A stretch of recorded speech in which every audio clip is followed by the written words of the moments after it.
जीवित और महान सामर्थी परमेश्वर, हृदय से आपका धन्यवाद करते हैं कि आज फिर से प्रभु थोड़े समय बाद, एक गैप के बाद हम लोग फिर से अपने अध्ययन माला को स्टार्ट करते हैं आपका धन्यवाद के साथ। जैसे प्रभु आपने पिछले समय में पवित्र आत्मा के द्वारा और पवित्र वचनों के द्वारा हम सब के दिलो दिमाग में काम किया, प्रभु हमारी सोच में काम किया, ताकि हम आपके वचन को समझ सकें, आपके उद्देश्य को समझ सकें, जो प्रत्येक मनुष्य के जीवन के लिए आपके वचन में प्रकट है। आपका धन्यवाद करते हैं। आज प्रभु आपका धन्यवाद करते हैं, हृदय के में खुशी से भरा हुआ है कि हम फिर से प्रभु एक बार एक नई सीरीज के साथ आपके सेवा के लिए आगे जाने के लिए तैयार हैं। पवित्र आत्मा के प्रकाशन के लिए, पवित्र आत्मा की सहायता के लिए, जो पवित्र वचनों का प्रकाश हमारे जीवन में प्रकट करता है, आपका धन्यवाद करते हैं। केवल एक ही निवेदन करते हैं परमपिता परमेश्वर, जितने लोग वचन के इच्छुक हैं और हृदय से वचन को सुनना पसंद करते हैं, वचन में मन लगाते हैं और उनका मन वचन पर केंद्रित होता है, हर एक उस जीवन में आपकी सामर्थ्य अद्भुत आश्चर्य कर्म करती है और उस जिंदगी को प्रभु आप अपनी महिमा के लिए तैयार करते हैं और पवित्र आत्मा के फलों का प्रगटीकरण करके अपनी महिमा करते हैं। प्रभु हम आपका धन्यवाद करते हैं। धन्यवाद के साथ प्रभु इस प्रार्थना को आपके इकलौते पुत्र प्रभु यीशु मसीह के पवित्र नाम से मांगते हैं, आमीन। Praise the Lord. सबको जय मसीह की। परमेश्वर का बहुत धन्यवाद करते हैं। आज हमें इस बात की बड़ी खुशी है, हृदय आनंद के से भरा हुआ है कि परमेश्वर के सत्य वचन के इस नए बाइबल अध्ययन श्रृंखला के आरंभ होने के लिए उसका धन्यवाद करते हैं। परमेश्वर ने संभव किया कि हम सब विश्वासी वास्तविक परमेश्वर यानी रियल गॉड को जाने, और ऐसा केवल परमेश्वर के सत्य वचनों के द्वारा ही संभव है। हमारी ये नई अध्ययन श्रृंखला न्यू स्टडी सीरीज में हम पुरानी सृष्टि और नई सृष्टि टॉपिक के अंतर्गत संपूर्ण बाइबल की अध्ययन श्रृंखला के द्वारा पुराना नियम और नया नियम तथा आदम में और मसीह में क्या अंतर है तथा क्यों अंतर है, इन बातों को हम अध्ययन में देखेंगे। अब की बार हमारा एम्ब्लेम यानी लोगो, चिन्ह, जिसको हिंदी में कहते हैं आग है। आग परमेश्वर की उपस्थिति का प्रतीक है तथा परमेश्वर के वचन का भी प्रतीक है तथा पवित्र आत्मा की भी प्रतीक है, और इसके साथ साथ परमेश्वर के विनाशकारी कोप का भी प्रतीक है। आग जो है वो जजमेंट का काम करती है, आग प्यूरिफिकेशन का काम करती है, आग कंस्ट्रक्शन का भी काम करती है और आग डिस्ट्रक्शन का भी काम करती है। Just like the nature of God, word of God और प्लान ऑफ गॉड, बिल्कुल वही है। आज हम अपनी इस बाइबल अध्ययन का आरंभ उत्पत्ति के पहले अध्याय के पहले वचन से करेंगे। हम इसलिए परमेश्वर का बहुत धन्यवाद करते हैं क्योंकि उसने हम लोगों को केवल बुद्धि नहीं दी, पवित्र आत्मा सहायक के तौर पर दिया है, जो अगुवाई करता है प्रत्येक विश्वासी की मसीह के निकट जाने में और उसके वचन को समझने में, वो सिखाने का काम करता है। बाइबल के का जो पहला शब्द आपको मिलता है उत्पत्ति की पुस्तक, उसका पहला अध्याय और उसका पहला पद पढ़िए, जहां आदि में परमेश्वर ने, बस इतना ही लिखा है ना, आदि में परमेश्वर ने आकाश और पृथ्वी की सृष्टि की। हिब्रू में क्या लिखा है? हिब्रू में मालूम है क्या लिखा है? हिब्रू में इस आदि में परमेश्वर ने, इसको लिखा हुआ है, एक शब्द है वहां पे, बेरेशीत। बेरेशीत एक शब्द वहां पर लिखा हुआ है, बेरेशीत। और आपको मालूम है शब्द परमेश्वर है, शब्द परमेश्वर है। जैसा कि उत्पत्ति का पहला अध्याय का पहला पद और यूहन्ना रचित सुसमाचार का पहला अध्याय उसका पहला पद ये पुराने नियम का पहला पद है, वो नए नियम का पहला पद है। दोनों में एक ही बात थी कि आदि में वचन था, वचन परमेश्वर के साथ था और वचन परमेश्वर था। बस इतना लिखा हुआ है। उत्पत्ति के पहले अध्याय का पहला पद और यूहन्ना रचित सुसमाचार के पहले अध्याय का पहला पद, ये दोनों एक ही बात कर रहे हैं। पवित्र शास्त्र में दर्ज पहले इब्रानी शब्द बेरेशीट, इसका मतलब होता है इन द बिगिनिंग, आरंभ में, के भीतर छिपे शब्दों पर ध्यान देने पर कई सच्चाइयों की खोज होती है। ये बेरेशीट जो हिब्रू भाषा में लिखा हुआ है, बेरेशीट को जब हम लोग इसके हिब्रू लैंग्वेज को जब हम लोग स्टडी करते हैं, हिब्रू लैंग्वेज बहुत आसान लैंग्वेज नहीं है। आज के युग में हिब्रू को सीखना संभव भी नहीं है। इसके लिए लेक्सिकॉन्स का इस्तेमाल किया जाता है ताकि हम उस भाषा को समझ सकें। और इसके अंदर ये बेरेशीट एक ही शब्द है, इन द बिगिनिंग, इसकी जगह आरंभ में हिंदी में लिखा है, उसकी जगह हिब्रू में बेरेशीट है। और बेरेशीट में छिपे शब्दों पर ध्यान देने पर कई सच्चाइयों की खोज होती है और हम देखते हैं कि उद्धार की परमेश्वर की पूरी योजना इस एक शब्द में रखी हुई है, बेरेशीट। अभी सृष्टि का यानी सृष्टि को उसने सृष्टि की रचना शुरू भी नहीं की थी, उसने सृष्टि के उद्धार की योजना पहले ही शब्द में रख दी थी और वो शब्द है बेरेशीट, आरंभ में, इन द बिगिनिंग इंग्लिश में। सबसे पहला अक्षर, अब हम देखिए हिब्रू अल्फाबेट्स पर जाएंगे थोड़ी देर के लिए। हिब्रू अल्फाबेट्स में यहां पे बेरेशीट में जो सबसे पहला शब्द आता है, हिब्रू अक्षरों में शब्द बेरेशीट है, जिसका सबसे पहला जो अक्षर आता है, अल्फाबेट आता है, वो है ताओ, यूद, शिन, अलेफ, रेश, बेत। हिब्रू में दाएं से बाएं पढ़ा जाता है, ऐसे जैसे उर्दू भी ऐसे ही पढ़ी जाती, अरबी भी ऐसे ही पढ़ी जाती, फारसी भी ऐसे ही पढ़ी जाती। ये एंशिएंट लैंग्वेजेस है और ये हिब्रू भी ऐसे ही पढ़ी जाती थी। और इसमें सबसे पहला शब्द या जो अक्षर आता है वो है बेट, हिब्रू चित्र भाषा में है। ये हमने बताया था पिक्टोरल लैंग्वेज है, तो इसके अक्षर जो है कुछ चित्र बनाते हैं। ये हिब्रू चित्र भाषा में एक घर की तस्वीर है। बेट का मतलब हाउस, ऐसे करके एक घर बनाते हैं, उसको जैसे लोग देखें तो समझ जाए घर दिखाया जा रहा है, ये इसको बोलते हैं बेट। और ध्यान दे कि तोरा में, यानी जो यहूदी लोग जो उनकी व्यवस्था है, जैसे तोरा बोला जाता है, मूसा की व्यवस्था, उसका पहला अक्षर जो है वो तोरात में पहला अक्षर कैसे बड़ा किया गया, जो दर्शाता है कि दुनिया की नींव परमेश्वर के घर पर केंद्रित है।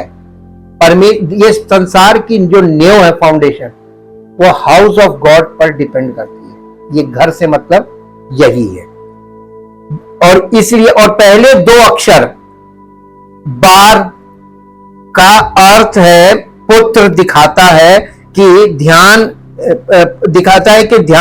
पुत्र के राज्य पर है।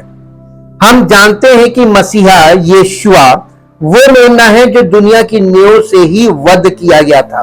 प्रकाशित वाक्य उसका 13 अध्याय उसका 8 पद निकालिए। प्रकाशित वाक्य उसका 13 अध्याय का 8 पद यहां इस प्रकार से लिखा हुआ है, जो आपको कभी समझ में नहीं आ सकता है जब तक हम लोग हिब्रू से बाइबल को ना देखें। पृथ्वी के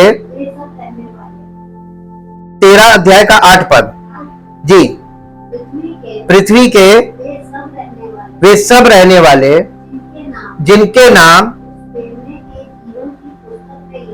उस मेमने के जीवन की पुस्तक में लिखे नहीं गए। कौन सा मेमना? जो जगत की उत्पत्ति के समय से घात हुआ है,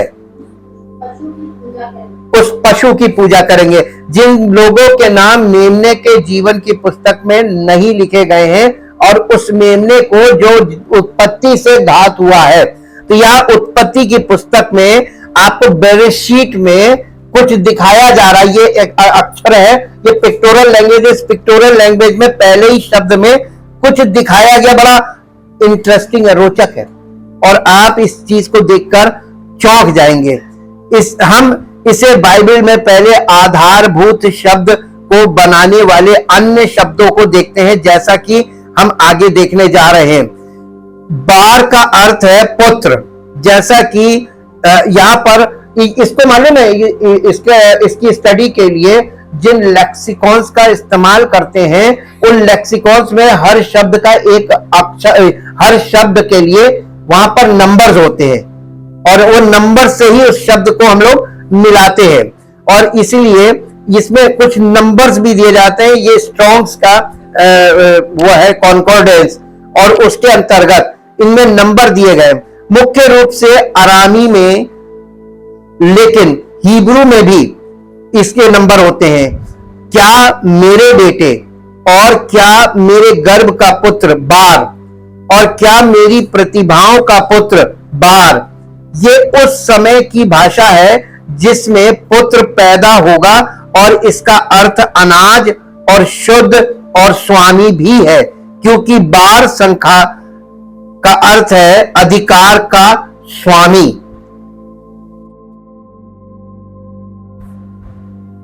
एलिफ, जो दूसरा अक्षर आता है अलिफ, इसका हिब्रू वर्णमाला का पहला अक्षर है, जैसे ए, वैसे ही हिब्रू में पहला जो वर्ड आता है अलेफ, और ये एलोहीम का प्रतिनिधित्व करता है। लेकिन एलोहीम शब्द एक बहुवचन है, प्लूरल, और इसका सिंगुलर वर्ड होता है एल। एल से एलोहीम, तो एलोहीम का मतलब यानी परमेश्वर के लिए ये वर्ड है एल। एल मीन्स गॉड, और एलोहीम का मतलब God the Father, God the Son and God the Holy Spirit. Elohim, तो जब एलोहीम उत्पत्ति में आया है, इसका मतलब त्रिएक परमेश्वर, इसलिए वो एलोहीम, क्योंकि प्लूरल है, और इसीलिए वहां पे लिखा परमेश्वर ने कहा आओ हम का मतलब प्लूरल, ये बहुवचन है। शापित का अर्थ कांटे हो सकता है, जैसा कि स्ट्रॉन्ग्स के 87898 नंबर में देखा गया है, जिसका अर्थ है जंगली झाड़ियों की वृद्धि, जैसे कि खेत में उगी हो, कांटे जैसा। कि यशाया नबी की पुस्तक 5 अध्याय का 6 पद पढ़िए। यशाया नबी की पुस्तक 5 अध्याय का 6 पद, यहां पर हिब्रू में वही वर्ड आया है जिसको वहां पर दिखाया जा रहा है। मैं उसे उजाड़ दूंगा, वो ना तो छांटी और ना खोदी जाएगी, और उसमें भांति भांति के कटीले पेड़ उगेंगे। तो यहाँ पर जो कटीले पेड़ और कांटे की बात की जा रही है, इसमें जो हिब्रू वर्ड आ रहा है, उसी वर्ड को वहां पर भी लगाया गया है, वही वर्ड यहां पर इस्तेमाल किया गया है। शापित का अर्थ नियुक्त भी होता है, क्योंकि बेटे को इस उद्देश्य के लिए नियुक्त किया गया है। उत्पत्ति की पुस्तक 41 अध्याय का 33 पद पढ़ दीजिए। यहां पर यह वर्ड इस्तेमाल किया गया नियुक्त के लिए, यहां पर यह इस्तेमाल किया गया है। इसलिए अब फिरौन किसी समझदार और बुद्धिमान पुरुष को ढूंढ करके उसे मिस्र देश पर प्रधानमंत्री ठहराए या नियुक्त करे। यहां पर भी वही हिब्रू वर्ड लगाया गया है जिससे हम लोग स्टडी करके देख रहे हैं, नियुक्त किया गया।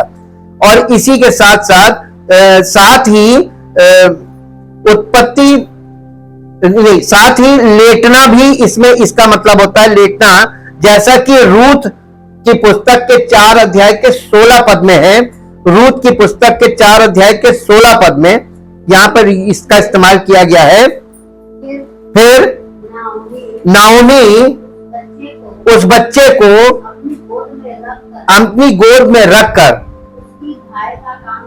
उसको दूध पिलाने लगी, यानी उसकी धाय का काम करने लगी। और इसीलिए यहां पर लिखा गया, और नाओमी ने अपने बच्चे को लिया और उसे अपनी गोद में रख लिया और उसको दूध पिलाने लगी।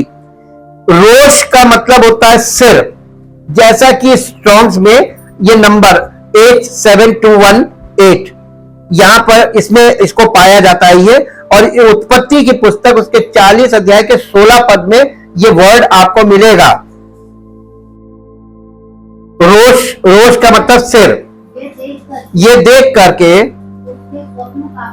उसके स्वप्न का फल अच्छा निकला। पकाने हारों के प्रधान ने यूसुफ से कहा, मैंने जो स्वप्न देखा है वो ये है, मैंने देखा कि मेरे सिर पर सफेद रोटी की 3 टोकरियां। यहाँ पे जो सर के लिए इस्तेमाल किया गया वर्ड है वो रोश है। रोश का मतलब सर।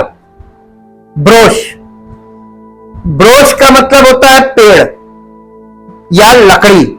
जैसा कि स्ट्रॉन्ग्स के H1265 में ये नंबर इस नंबर पे ये वर्ड पाया जाता है और बड़ी लकड़ी के रूप में संदर्भित किया गया है, या तो देवदार या सरू जैसा। जैसा कि पहला राजा 5 अध्याय और उसका 10 पद। पहला राजा 5 अध्याय 10 पद। इस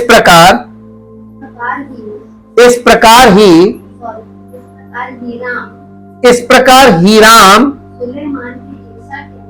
सुलेमान की इच्छा के अनुसार उसको देवदारू और सनोवर की लकड़ी देने लगा। तो यहाँ पर जो लकड़ी के लिए वर्ड यूज किया गया है ब्रोश, वो वहां पर लगा हुआ है उसका, इसलिए यहां पर हम लोग इसको देख रहे हैं इसका अर्थ। तो यहां एक शब्द में हम कई शब्द कहते हुए देखते हैं। ये देखने वाली लैंग्वेज थी पिक्टोरल लैंग्वेज, और बेरेशीत में इन लोगों को क्या देखना चाहिए था जो नहीं देखा। उसमें क्या लिखा, दिखने में क्या दिख रहा था? परमेश्वर का पुत्र एक वृक्ष पर अपने सिर पर कांटों का ताज पहने हुए है। ये बाइबल का, हिब्रू बाइबल का पहला शब्द है बेरेशीत। उसमें ये चीज निकल कर आ रही। क्या निकला? जो प्रकाशित वाक्य में लिखा, पुत्र जो उत्पत्ति से घात हुआ, यानी सृष्टि बनने से पहले। याद कीजिए, हमने आपको बहुत पहले एक बात बताई थी कि सृष्टि बनाने से पहले परमेश्वर ने व्यवस्था और सारा इंतजाम पहले से कर लिया था। पुत्र का जो बलिदान था वो सब पहले से, और इसीलिए हिब्रू लैंग्वेज की बाइबल जो है उसमें बेरेशीत में ये सब कुछ पहले से दिखाया गया है। ये पिक्टोरल लैंग्वेज थी, देखकर समझना था। और तव एक वर्ड है। शे का अर्थ है उपहार, श्रद्धांजलि के रूप में पेश किया गया। जैसा कि स्ट्रॉन्ग के नंबर H7862 में देखा गया है, और यशाया की पुस्तक 18 अध्याय का 7 पद में इसका इस्तेमाल किया गया है। 18 अध्याय यशाया का उसका 7 पद, वहां पर यह शब्द इस्तेमाल किया गया शे। उस समय जिस जाति के लोग बलिष्ठ और सुंदर हैं और जिनसे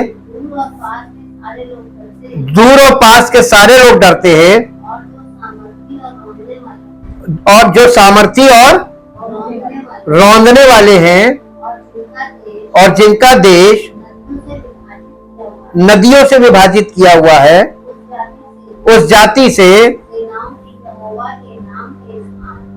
सेनाओं के यहोवा के नाम के स्थान सयोन पर्वत पर सेनाओं के यहोवा के पास भेंट पहुंचाई जाए। उपहार, ये वहां पर उपहार भेंट के लिए ये शे वर्ड का इस्तेमाल किया गया है। तव अक्षर वाचा का प्रतिनिधित्व करता है और मूल रूप से एक छोटे टी या क्रॉस की तरह दिखता था ये शब्द, ये अक्षर। इसलिए यहां क्रम से हम पहले शब्द बेरेशीत में देखते हैं कि परमेश्वर का पुत्र जिसके सिर पर कांटों का ताज है, एक वृक्ष पर वाचा का उपहार है। ये बेरेशीत का पूरा मीनिंग निकल कर आया। एक एक हिब्रू वर्ड को आपको स्टडी करना पड़ेगा लेक्सिकॉन से, तब ये शब्द, एक शब्द बेरेशीत में ये चीज निकल कर आई कि परमेश्वर, देखिए उत्पत्ति के पहले अध्याय का पहला शब्द बेरेशीत, एक शब्द है हिंदी में, आदि में परमेश्वर ने, इतना लिखा है, और इंग्लिश में in the beginning God create, लेकिन हिब्रू में बेरेशीत। इतनी बात को एक शब्द में कहा गया है, और उस एक शब्द में जो हिब्रू लेटर्स हैं, ये पिक्टोरल होते थे, उसमें क्या दिखाया गया है, इसको अध्ययन से हमने पता चला कि परमेश्वर का पुत्र जिसके सिर पर कांटों का ताज है, एक वृक्ष पर वाचा का या कॉवेनेंट का उपहार है। और उसके बाद परमेश्वर सृष्टि की रचना शुरू की थी। अब आते हैं नए नियम में, इसी के आधार पर नए नियम में दो जगह चलते हैं। सबसे पहले मेरे साथ चलिए कुलस्सियों की पत्री और उसका पहला अध्याय और उसका 15 पद से 20 पद तक। कुलस्सियों की पत्री, वो तो कौन ना, प्रभु यीशु मसीह, वो तो यानी प्रभु यीशु मसीह अदृश्य परमेश्वर का प्रतिरूप और सारी सृष्टि में, अब आपको समझ में आएगा पहलौठे का मतलब, जो सबसे सृष्टि में सबसे पहले प्रकट हुआ। बेरेशीत में कौन प्रकट हुआ? अब आपको सब स्पष्ट समझ में आ गया होगा कि सृष्टि में पहलौठा कौन है। वो तो अदृश्य परमेश्वर का प्रतिरूप और सारी सृष्टि में पहलौठा है, क्योंकि उसी में सारी वस्तुओं की सृष्टि हुई, स्वर्ग की हो अथवा पृथ्वी की, देखी या अनदेखी, क्या सिंहासन, क्या प्रभुताएं, क्या प्रधानताएं, क्या अधिकार, सारी वस्तुएं उसी के द्वारा और उसी के लिए सृजी गई है। वही सब वस्तुओं में प्रथम है और सब वस्तुएं उसी में स्थिर रहती हैं। अगर उसमें नहीं है तो वो स्थिर नहीं रहेंगी। जी, वही देह अर्थात कलीसिया का सिर है। देह का मतलब है कलीसिया, और उसका सर वही है, और वही आदि है। और मरे हुए, आदि कौन है? जब आप हिंदी में पढ़ते हो आदि में परमेश्वर ने, आदि में का मतलब मसीह में परमेश्वर ने। अब और समझ में आ गया ना, नए नियम से और क्लियर हो गया। वही आदि है, तो उसी के द्वारा सारी सृष्टि और उसी में सारी सृष्टि की उत्पत्ति हुई और उसी के लिए हुई और उसी में स्थिर होगी। और इसीलिए जब इस मसीह से पतन के बाद ये सृष्टि मसीह रहित हो गई, यानी परमेश्वर रहित हो गई, और इसलिए आज जो दशा आपको देखने को मिल रही है, इसी को गॉडलेस ह्यूमन सोसाइटी बोला जा रहा है, गॉडलेस ह्यूमन लाइफ स्टाइल बोला जा रहा है, जिसमें अब लोग जीवन व्यतीत कर रहे हैं।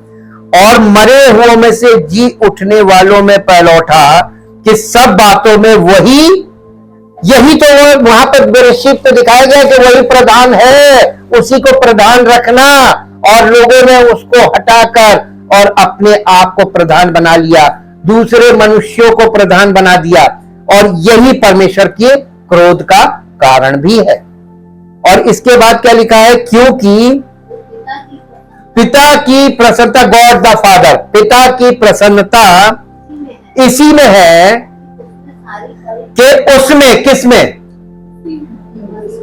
मसीह में, परमेश्वर के इकलौते पुत्र प्रभु यीशु मसीह में सारी परिपूर्णता वास करे, और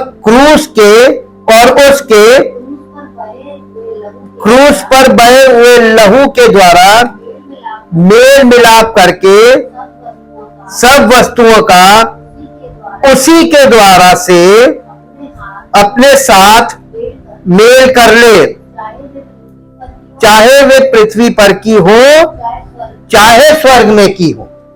ये परमेश्वर की इच्छा और परमेश्वर की योजना है, और परमेश्वर की इच्छा और योजना के लिए परमेश्वर अब हमें उसी उद्देश्य के लिए पवित्र आत्मा के द्वारा तैयार करता है।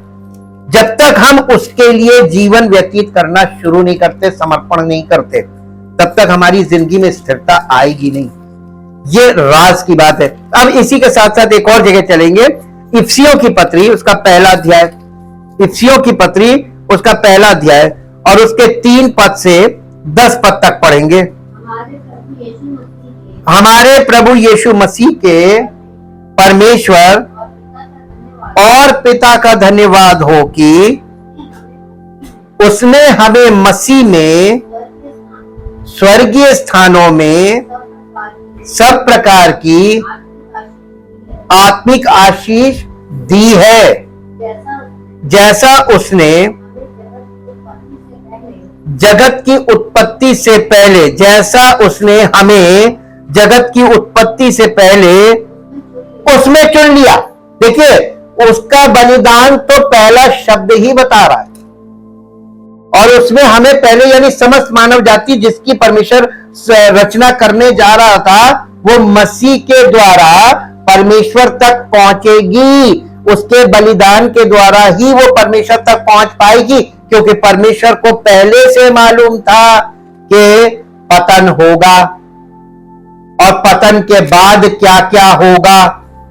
God knows everything from the beginning. इसलिए उसने ऐसी सृष्टि की रचना की, जैसा उसने हमें जगत की उत्पत्ति से पहले उसमें चुन लिया कि हम उसके निकट प्रेम में पवित्र। देखिए, संसार में प्रेम तो है, लेकिन ये पवित्र प्रेम नहीं है, ये स्वार्थी प्रेम है, पवित्र प्रेम नहीं है। तो प्रेम की दुहाई सांसारिक लोग जब प्रेम की दुहाई देते हैं, परमेश्वर उनके उस प्रेम को एक्सेप्ट नहीं करता है, क्योंकि उनके प्रेम में स्वार्थ है। एक बच्चा अपने मां से केवल स्वार्थ में प्यार करता है, माता पिता से, कि उसको मिलने की आशा है, पाने की आशा है। और लोग ईश्वर से प्रेम जो दिखाते हैं, ये स्वार्थी प्रेम है। वो आशा कि हमको ये मिलेगा, और जो सच्चा प्रेम होता है उसमें कोई ये नहीं होती कि हमें कुछ मिलेगा तभी प्यार करेंगे। सच्चे प्रेम में निस्वार्थ प्रेम होता है, अगापे लव, जिसमें स्वार्थ नहीं होता। और दुर्लभ है, ये दुर्लभ है, क्योंकि मनुष्य और सारी सृष्टि पतन में है। इसलिए जो प्रेम आपको दिखाई दे रहा है, ये झूठा प्यार है, स्वार्थी प्यार है, इसलिए झूठा है। और अपनी इच्छा के भले अभिप्राय के अनुसार हमें अपने लिए पहले से ठहराया कि यीशु मसीह के द्वारा हम उसके लेपालक पुत्र हों, कि उसके उस अनुग्रह की महिमा की स्तुति हो जिसे उसने हमें उस प्रिय में सेत में दिया। हमको उसमें उसके लहू के द्वारा छुटकारा अर्थात अपराधों की क्षमा उसके उस अनुग्रह के धन के अनुसार मिला है, जिसे उसने सारे ज्ञान और समझ सहित हम पर बहुतायत से किया, क्योंकि उसने अपनी इच्छा का भेद उस भले अभिप्राय के अनुसार हमें बताया, जिसे उसने अपने आप में ठान लिया था कि समयों के पूरे होने का ऐसा प्रबंध हो कि जो कुछ स्वर्ग में है और जो कुछ पृथ्वी पर है, सब कुछ वो अर्थात गॉड द फादर पिता मसीह में एकत्र करे। सृष्टि को उसने बनाया जरूर था, लेकिन जिस सृष्टि को उसने बनाया था उसको मालूम था कि मनुष्य के द्वारा सृष्टि में पतन होगा। इसका कारण क्या है मालूम है? परमेश्वर ने मनुष्य को अपने स्वरूप में बनाया था, कठपुतली नहीं बनाया था। उसने अपने आप यानी उसको प्रोग्राम्ड करके नहीं बनाया था कि जो परमेश्वर चाहे वो ही करे। परमेश्वर ने मनुष्य को स्वतंत्र बनाया था, जैसे परमेश्वर स्वतंत्र है, खुद से डिसीजन लेने वाला, खुद से विवेक से काम करने वाला, क्या उचित है क्या उचित नहीं है, क्या अनुचित है, इसका भेद समझने वाला, इसके अनुसार निर्णय लेने वाला, एक्यूरेसी से निर्णय लेने वाला, एक्यूरेसी से विचार करने वाला मनुष्य बनाया था। लेकिन इसी कारण उसको मालूम था कि पर मनुष्य के पास उसने एक ऐसी चीज दे दी है कि अगर वो जरा सा भी, हमने आपको बताया था अगर आप नेविगेशन में जाते हैं एरोप्लेन में या पानी के जहाज में, तो जो नेविगेशन उसमें जरा सा एक पॉइंट भी अगर आप इधर से इधर होते हैं तो आप कई मील दूर आपका डेस्टिनेशन हो जाता है, डेस्टिनेशन बहुत दूर चला जाता है, इतना फर्क आ जाता है। और उसको मालूम था कि मनुष्य ऐसा होगा और मनुष्य पतन हो जाएगा। लास्ट में इस बात को समझने के लिए कि परमेश्वर की योजना कितनी सटीक होती है और परमेश्वर कितना एक्यूरेसी में काम करता है, इस बात को हम लोग इस बार के अध्ययन माला में इस बात को सीखेंगे और समझेंगे। परमेश्वर का वचन एक्यूरेट है, इसमें ना तो कुछ मिलाने की जरूरत है ना इसमें से कुछ हटाने की जरूरत है। हर एक चीज जिस जगह पर रखी गई है एकदम लिटरल वैसे ही। इस परमेश्वर के वचन को हमेशा लिटरल मानना है, इसमें कुछ मिलावट नहीं करनी है कि अपनी विचारधारा को आप इसमें मिला लें, अनुमति नहीं है।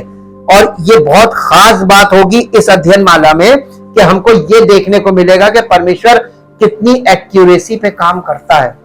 वो एक्यूरेसी हमारी इंजीनियरिंग में भी आज तक नहीं है, इतनी ज्यादा एक्यूरेसी।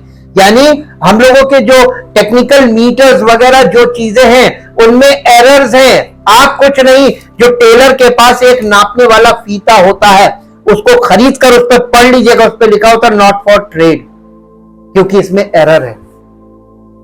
ये व्यापार के लिए नहीं लेकिन व्यापार में इस्तेमाल हो रहा है। हर एक चीज हमारे नापने तोलने वाली चीजें उनमें सब में एरर्स है। अब इसी के लिए एक पद पढ़े, उत्पत्ति की पुस्तक का 3 अध्याय में आ जाए और 3 अध्याय में 17 पद पढ़े। और आदम से परमेश्वर ने कहा, तूने जो अपनी पत्नी की बात सुनी और जिस वृक्ष के फल के विषय में मैंने तुझे आज्ञा दी थी कि तू उसे ना खाना, उसको तूने खाया है, इसलिए क्या चीज श्रापित है। एक व्यक्ति मुझसे कहने लगा परमेश्वर ने भूमि को श्राप दिया। हमने कहा सवाल ही नहीं उठता कि परमेश्वर अपनी क्रिएशन को कभी श्राप दे। परमेश्वर ने कभी श्राप दिया ही नहीं। श्राप का कारण तो मनुष्य था, मनुष्य ने श्राप कमाया परमेश्वर की आज्ञा का उल्लंघन करके, और ये मनुष्य के कारण हुआ। अब यहां पर आपको देखने को साफ साफ मिलेगा कि परमेश्वर उसको सिर्फ याद दिला रहा है कि मैंने तुझे आज्ञा दी थी जिस फल को खाना खाना उसको तूने खाया, इसलिए भूमि तेरे कारण। सृष्टि में सबसे महत्वपूर्ण चीज क्या है? भूमि। अब आप देखिए मनुष्य को परमेश्वर ने काहे से बनाया था? भूमि की मिट्टी से। भूमि श्रापित तो मनुष्य का शरीर भी श्रापित, और मनुष्य का जीवन और उसके विचारधारा सब श्रापित हो गया ना, श्रापित। अब यहां से जब पहला ही मानव, पहला जोड़ा श्रापित हो गया और भूमि भी श्रापित हो गई, यानी सारी सृष्टि श्राप के अंतर्गत आ गई। अब बताइए कि लोग कुछ भी कर लें, by any hook, by any crook, उद्धार नहीं। बेरेशित पहले शब्द में ही उसने दिखा दिया कि यह उद्धार करता है। पहले ही शब्द में उसने स्पष्ट कर दिया था हिब्रू में। और इसके बाद आगे पढ़िए क्या लिखा है कि भूमि तेरे कारण श्रापित है, तो उस श्रापित भूमि की उपज जीवन भर दुख के साथ खाया करेगा। इसका मतलब कि जो भूमि की उपज हम खाएंगे वो दुख कैसे पैदा होगा, उसको खाने से बीमारियां होंगी। आप जो भोजन कर रहे हैं ये भोजन बीमारी पैदा कर रहा है कि नहीं? क्योंकि आप चाहे किसी भी खेत से खरीद लाइए, वो बीमारी पैदा करेगा। भूमि श्रापित है इसलिए।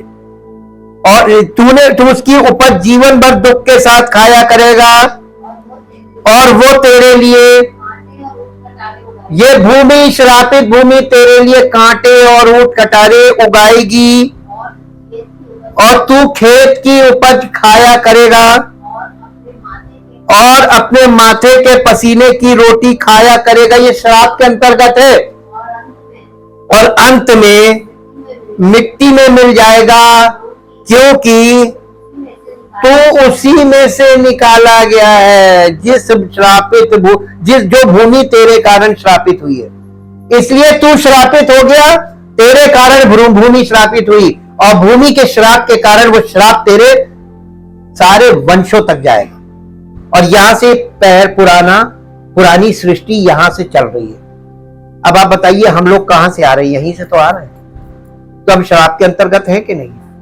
पाप तो पाप प्लस श्राप, तो पाप और श्राप मिलकर डबल हो गए। और तू मिट्टी तो है ही और तू फिर मिट्टी में ही मिल जाएगा। यानी आप देखिए, चाहे आप जला दो तब भी राख और चाहे गाड़ दो तब भी खाक, मिट्टी।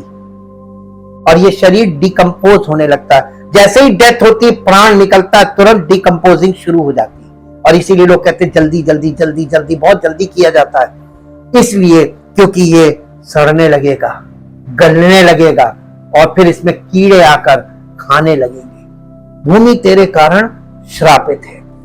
कैसे इस श्राप से मुक्ति मिलेगी? परमेश्वर ने सृष्टि के साथ साथ रिक्रिएशन का प्लान उसी समय से शुरू कर दिया था। धन्यवाद का विषय है। अगर आपको बात समझ में आ गई है तो आप उस परमेश्वर का धन्यवाद कीजिए कि उसने मनुष्य को मृत्यु के वश में ना छोड़ा।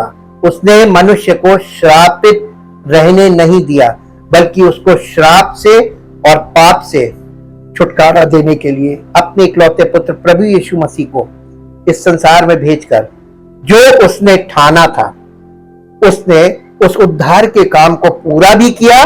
और उस उद्धार के काम को आज पवित्र आत्मा के द्वारा हम सब विश्वास करने वालों के जीवन में वो पूरा करने का काम कर रहा है। पवित्र आत्मा के बिना उद्धार का कार्य हमारे जीवन में पूर्ण नहीं हो सकता, क्योंकि ये हमारे खुद के करने पर डिपेंड नहीं करता है।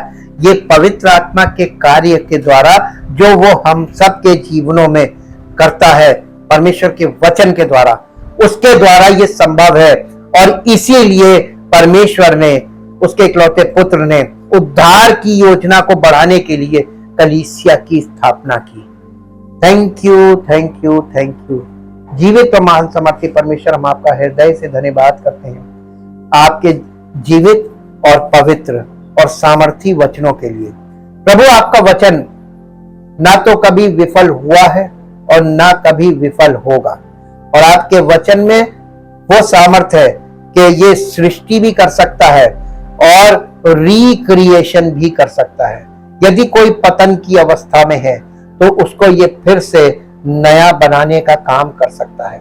इसीलिए प्रभु, आपने हमें पवित्र वचनों के साथ साथ हमें वो सहायक दिया है जिसके द्वारा ये पवित्र वचनों का कार्य पवित्र आत्मा के द्वारा हमारे भीतरी मनुष्यत्व में पूरा किया जाए और हम सबका जीवन उस महान परमेश्वर के लिए अलग हो और हम सबके जीवन से उसकी महिमा प्रकट हो, ताकि वो इस पृथ्वी पर हम सबकी जिंदगियों के द्वारा उस महिमा को प्राप्त करे जिसके वो योग्य है। और सारा आदर, सारी महिमा उसी को मिले। धन्यवाद के साथ इस प्रार्थना को जीवित परमेश्वर के इकलौते पुत्र प्रभु यीशु मसीह के पवित्र नाम से मांगते हैं, आमीन। Praise the Lord.